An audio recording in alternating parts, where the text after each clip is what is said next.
Welcome to the Town of Pownell Select Board Special Meeting, September 2nd at 7 p.m. We need to call to order, approve of agenda, discussion of mask policy, discussion of ARPA funds, public comment, and adjourn. Can I entertain a motion, please? Make a motion to approve the agenda. Do I have a second? I'll second. Any discussion? All those in favor? Aye. Aye. Any opposed? Okay. Discussion of mask policy. So I've done some checking. I've talked to a couple of people. I think the best bet for the town employees is that everybody should have to wear a mask. Well, I think, That must be just your bet. My bet is we follow the state mandates. Well, absolutely, but I'm just You don't saying. need a mask, you just follow the state mandate. Okay. I think Tim, That's what I say about I it. think Tim's done some research and I think he has a couple of, signs here from D. Is that correct, Tim? It was off their website.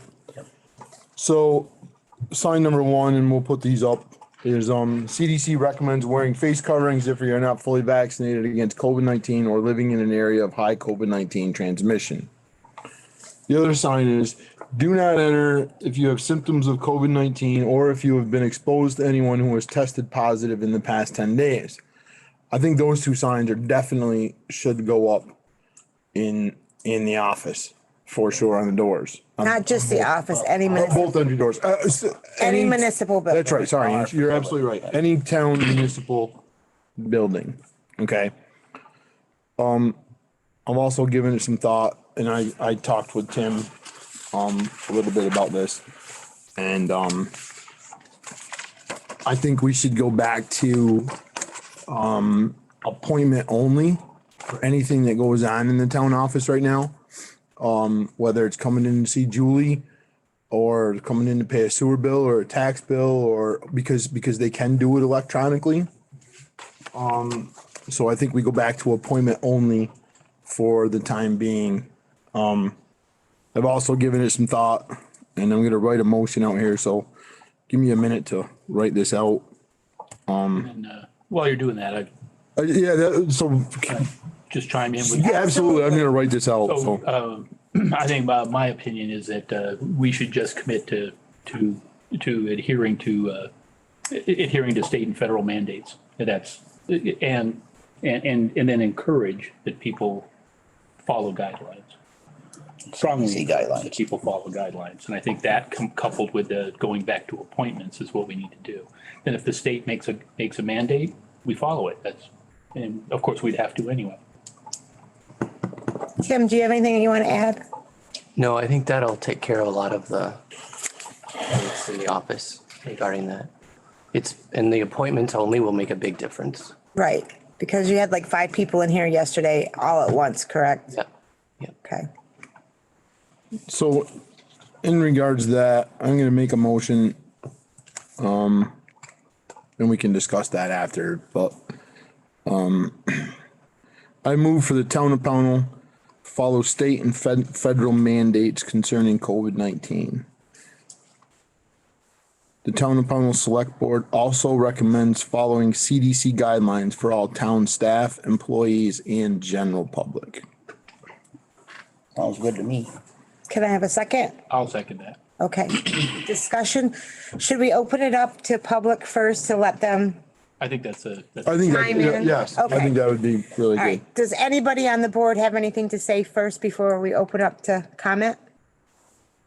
Megan, could you please open up for comment? Please remember to raise your hand and state your full name, please. Thank you. I think we should waive the 3-minute. Oh, yes, Okay, absolutely. on those two, if we have to. Just saying. There's no one raising their hand. There's nobody raising their hand. Nobody has anything to say. Okay. Ronnie? So is everybody clear on the motion, or you want me to read it again? Say, I said my piece.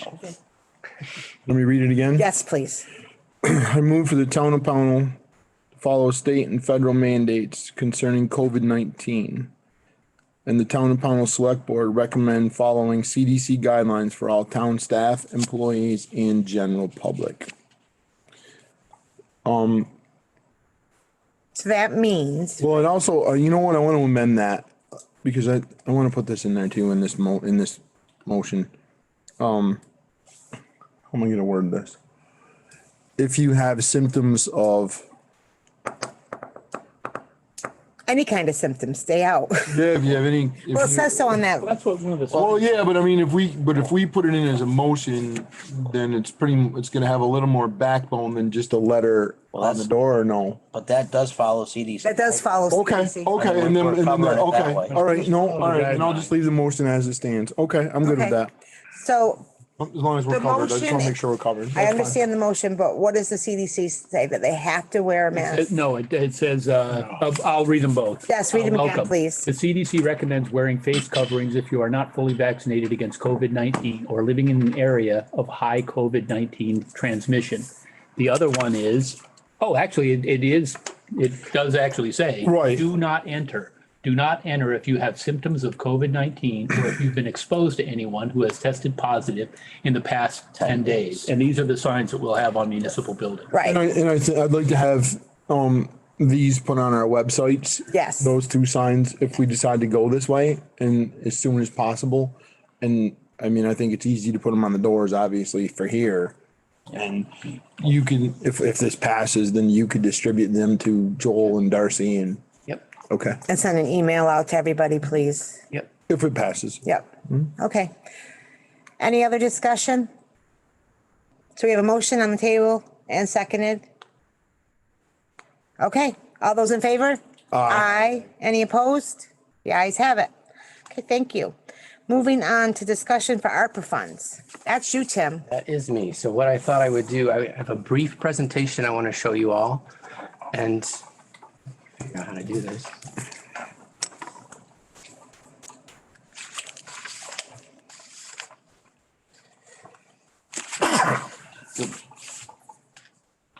Bless you. Bless you, Jamie. Megan, can you let me share my screen, please?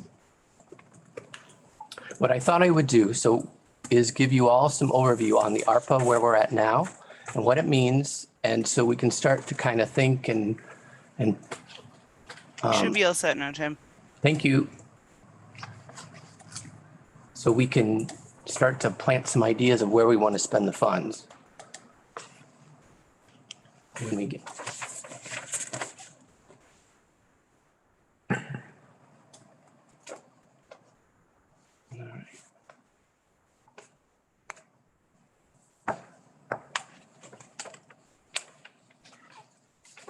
All right, so as we are all aware, but a lot of people out there may not know that POWNAL'S receiving funds from ARPA, which is the American Rescue Plan Recovery Act of 2021. And it was the large stimulus package that was passed in March to combat the effects of COVID-19 at the state, municipal, and county levels. What we need to keep in mind as we're starting to go over all this is that this is a federal program. So a lot of the communities are not used to receiving funds from the federal government, which has a whole nother level of obligation to it when it comes to reporting and how you actually spend the money. And the rules we're following right now fall under what's called the interim final rule. And the final rule is anticipated to come out at the end of the year, which means things could change again. But what we can do now is use this as a guideline of when we're starting to determine where we want to spend the money, what's important for the town of Pownal to put its resources on, just knowing that we always need to come back to those rules and make sure nothing's changed as we started to appropriate them. And we're not talking about small amounts of money. So this is where you see the Vermont share here.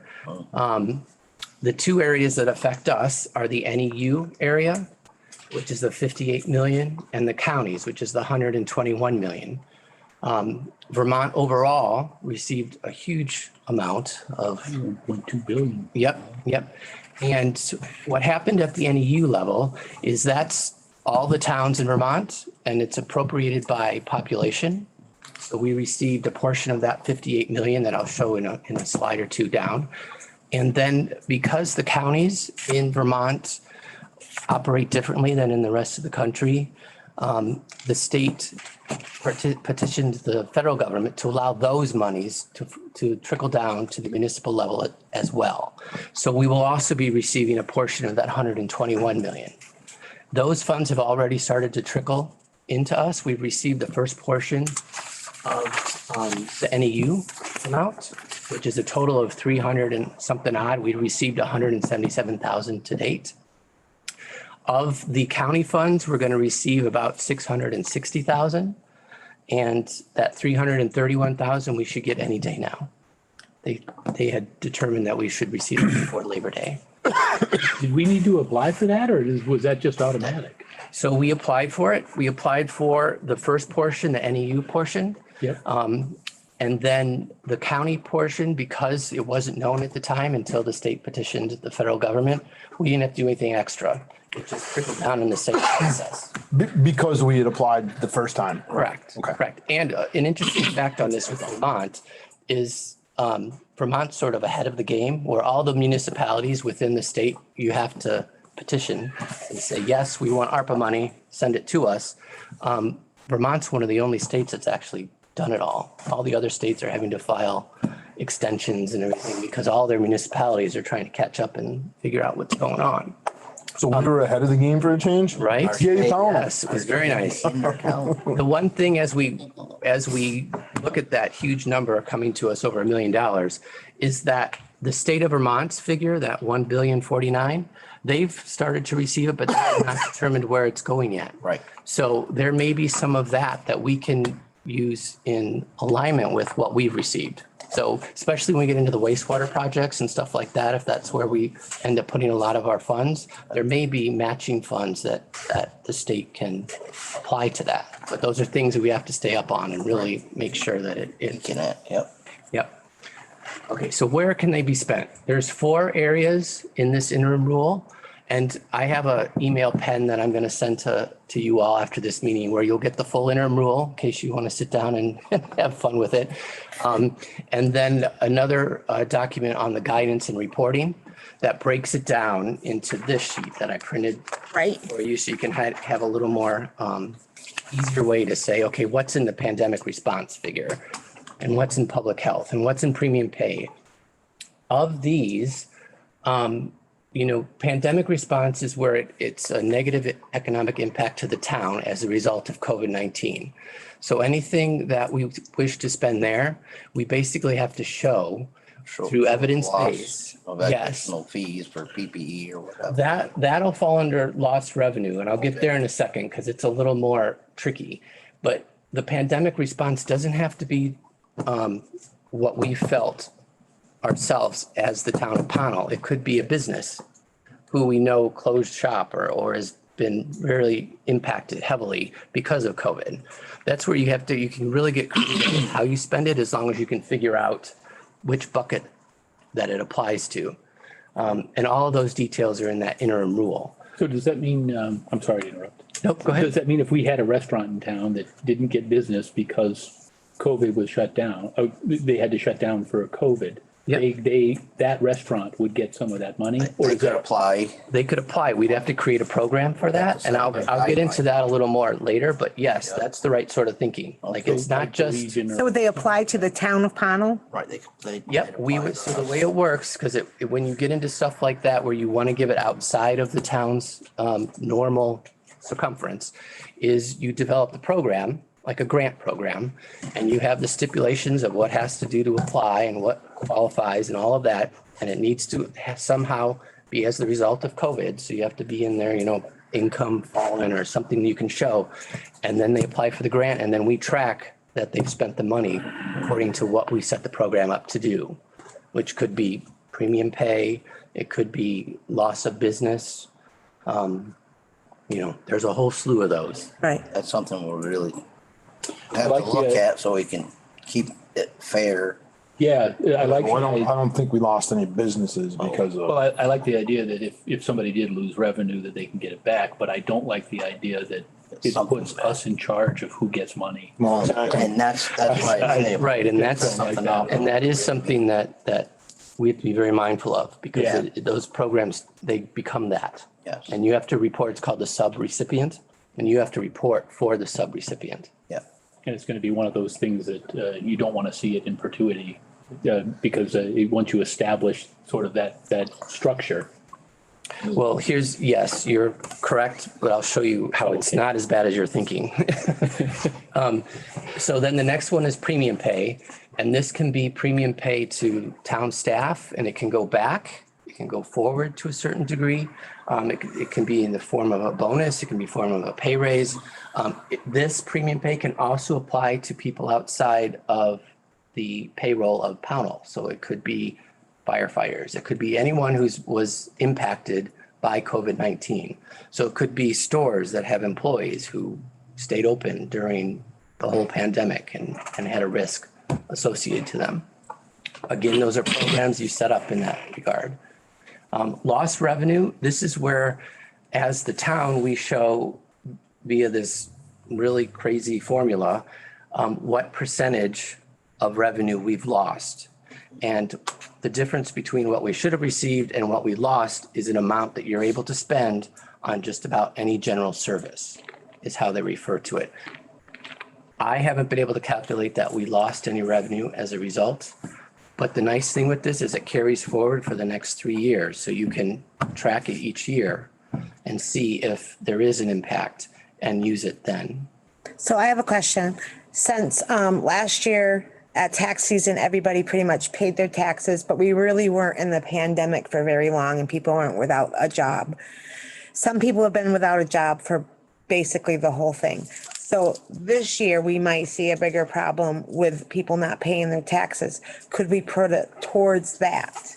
Yeah, but what you have to do is this formula takes the year prior. So I think it's 2019, the total budget for the town in 2019 and the revenue expected. And then it uses a formula to chart out the next 3 years. Okay. So if you fall below those points at any of those years, then yes, then there's that difference that becomes what's called revenue loss. And we could absorb it from, Yes. okay. Yes. That's good to know. Then is it also reduced by the amount of assistance everybody's already got, right? A lot of us were getting $600 checks.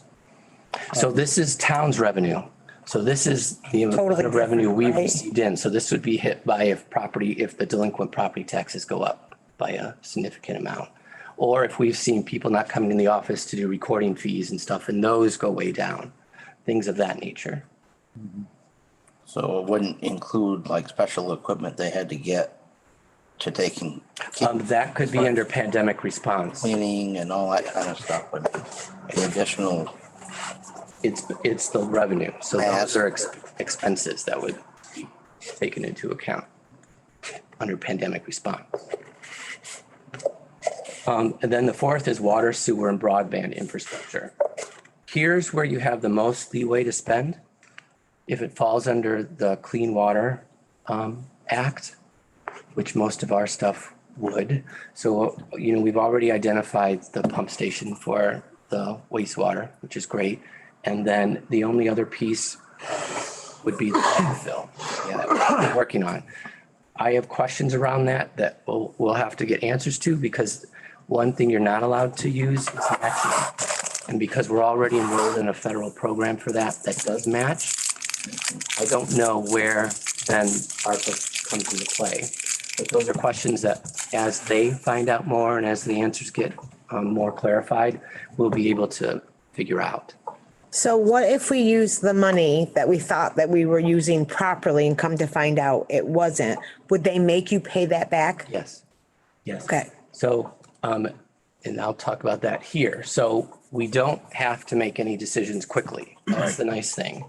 You have to obligate the money by 2024, which basically says you have a contract. This is how we're going to spend it, and this is who we've lined up to spend it on. And then the funds have to be expended, which means spent out the door, checks written by 2026. Any funds not obligated by 2024 have to be sent back. right, Any funds not paid by 2026 have to be sent back. And if through reporting they say, hey, you're spending it on something that's not correct, Eligible, then that becomes, an issue. it can go back, yes. Okay. Yes. So these are the things you cannot spend it on. So a federal match, that's where I'm a little unclear yet whether the landfill portion falls into that category. Pensions, which doesn't really apply to us. Infrastructure, which is why the town hall doesn't necessarily work for it unless we fall under the revenue loss section. Then those funds may be able to be applied towards it. I think transfer station, we probably may meet that because of the people who've been home, so there was increased trash going in there. Possibly, yeah, those are, I'm just throwing that yep. idea out. And that's what we need to do. We need to get creative and then go dive into it and figure out. And then rainy day funds, financial reserves, and outstanding debt. So basically, if you have a budget line where you're moving money every year for a reserve, you can't do it. You can't spend ARPA funds to do that. Well, right, we couldn't pay our sewer bond Right. off with our. Correct. Right. Correct. So this is from VLCT, and it's just kind of a nice chart of how to look for ways to spend the money and how to plan when you put up an idea into play.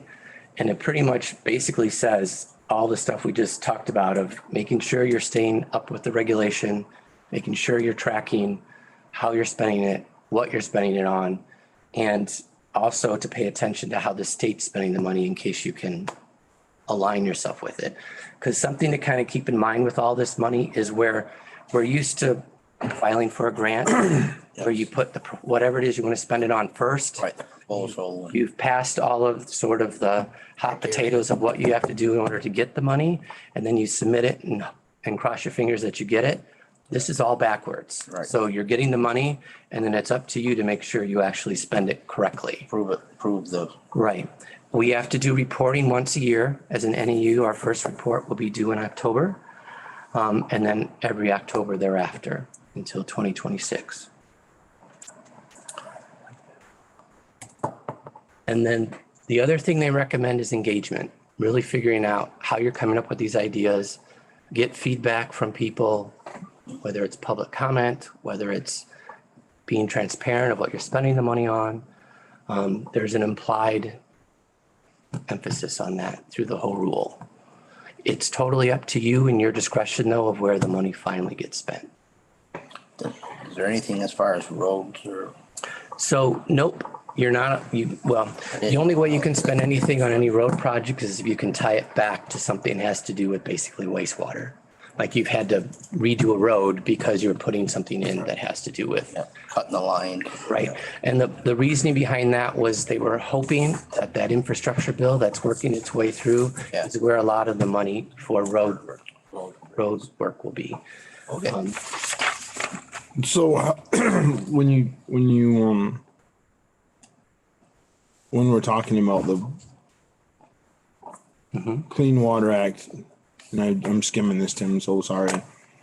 Yep. Developing or a drinking water system. It's just for drinking water treatment, transmission, distribution. So Well, it says drinking water source. So here's how this all, 9-point source. So I was wondering if that 9-point source would work with the transfer station leak. Well, I think Tim's on the right track with the transfer station because we have matching funds in there, so we have to make sure we can do it. So No, that's, I understand, but that's where I was thinking that Could you show the, cross the line. one of the first slides that had the 4 categories? I was just curious about developing a water system. I think I know where you're going with that, right? Oh, there's plenty of places. Right. There's definitely one. Scroll back up.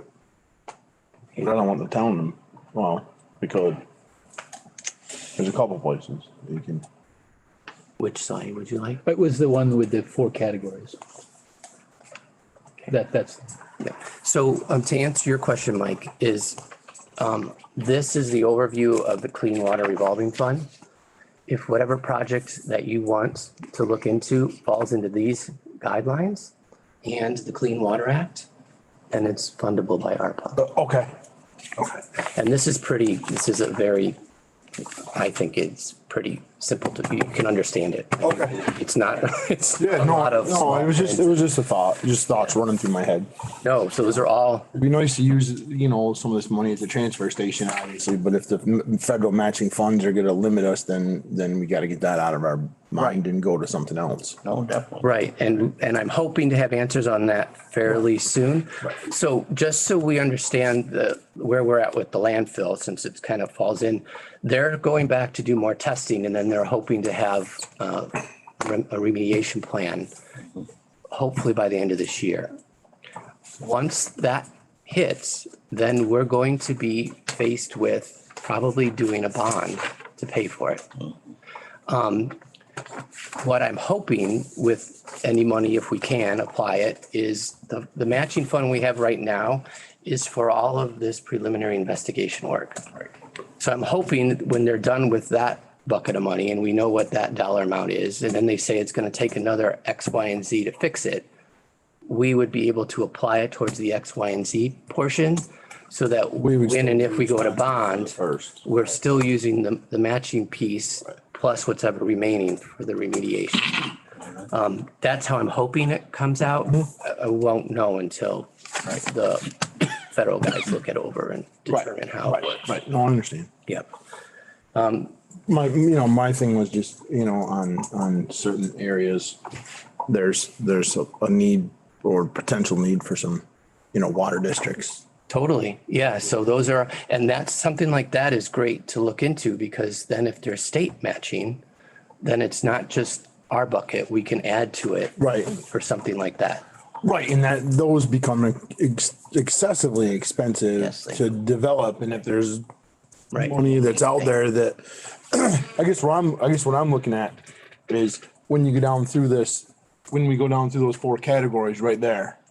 Okay, the first 3 categories, we don't have a lot, and on the surface, we may have if under further investigation, but from what I'm looking at, we don't have a lot of places to spend money on the first 3. Right. Yeah. Okay, number 4, yeah, we can. Right. And rather than in 2026, Give stuff back. give a whole bunch of money back when we need those certain things Right. in number 4. Because the other thing you can use it for, even if you don't get to the point of where you're building infrastructure, you can do it for analysis and for investigation. So we can do it for study and needs. Yep. Right. It's like what we just did for the 10,500. Right. So that's why I was asking that line of questions, because I'm looking at those 4 categories and I'm saying, I don't see a whole lot in the first 3, but in number 4, that clean water Yep. part of it. Yeah. And there's some districts that, some areas that could use some serious help with that. Totally. So that, that's where my line of thinking was on the surface. I mean, but that's just here and, Right. sitting here tonight for the last 10 minutes or whatever, Apparently we can refine our thinking for the next 3 years. Right. No, yeah, right. I mean, it's, Right. But I mean, honestly, if the money's here and the money's coming in and we know it's coming in, rather than give it back. Try to use it. And that's what you were saying about this, right? If we follow those guidelines, we know it's covered. Whereas the others, there's some subjectivity. Right. Right. So that last water, sewer, and take broadband out of it right now, but for the water and sewer pieces, you start with the interim rule and then you get to this. So if whatever it is you're trying to do, you can fall under this. yep. Yep. And that's the point you were making. Exactly. If you follow this, there's no subjectivity, where you're not risking having to give it back and then coming up with money that we no longer have. That's right. The broadband study, Plus, with, Brandon HUD, Law. CUD, Yeah, yeah. I Yeah. didn't know. So the one thing with you can do with this, especially if you think of broadband, is you are able to pool funds from other towns. And that's a prime candidate for broadband, because that's what a lot of neighboring towns do. They pool together to get the infrastructure. So you can do that if that's something. I'm really looking at the water and sewer at this point, Yeah, definitely. on my end, because there's just. Yeah, and I personally don't like the subjectivity. I don't like having that kind of power on either the select board. I mean, you're talking about a lot of money. Yes. And then who from a private sector gets it. Right. And that's. That's really tricky. That becomes a real touchy subject. That begins a lot of finger pointing. Yep, Right. yep. But you can, so that's where this sheet comes handy because there's other ways that you can do it. And it's also, if you go down that route, it can be where they have to apply. It's not where you're choosing. Right. But ultimately, the select board is the one that Grants it. is responsible to hand out the money to Joe's Coffee Cafe or whatever, right? You know, so ultimately it does fall back to the board, which is to me, I agree with Bob. That could be a pretty uncomfortable. Yeah, I don't want our own Shark Tank every. But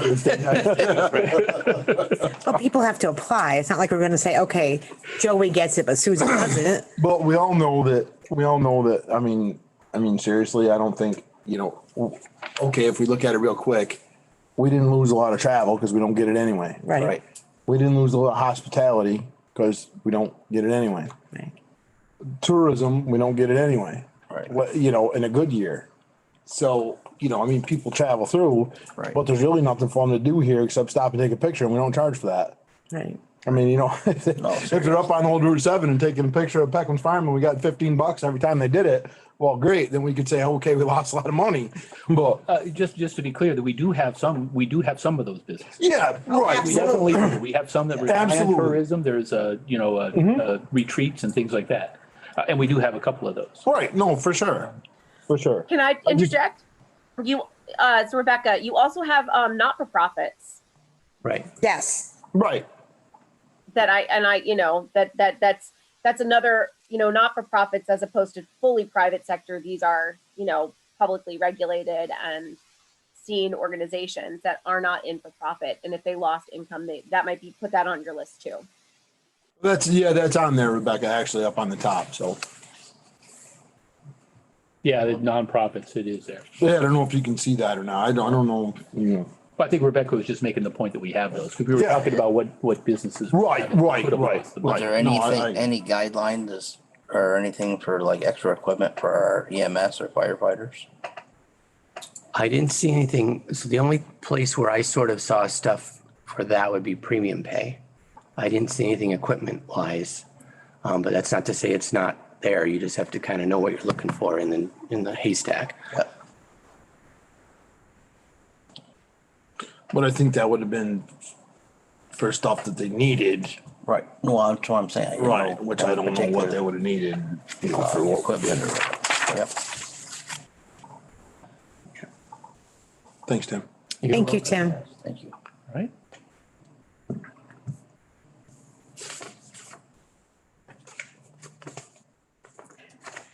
So are you all set, Tim? Yep. So we're going to open up for public comment. So if anybody is out there, please raise your hand and remember to state your full name. Megan, is there anybody out there raising their hand?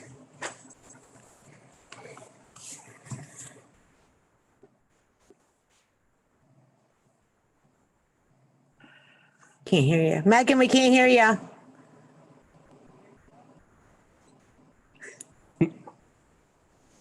I guess, no. There's nobody raising their hand? Thank you, Megan. Thank you, Megan. Is there anything else to come before this board? I'll move to adjourn. May I have a second? Okay. All those in favor? Aye. Any opposed? Thank you, everybody.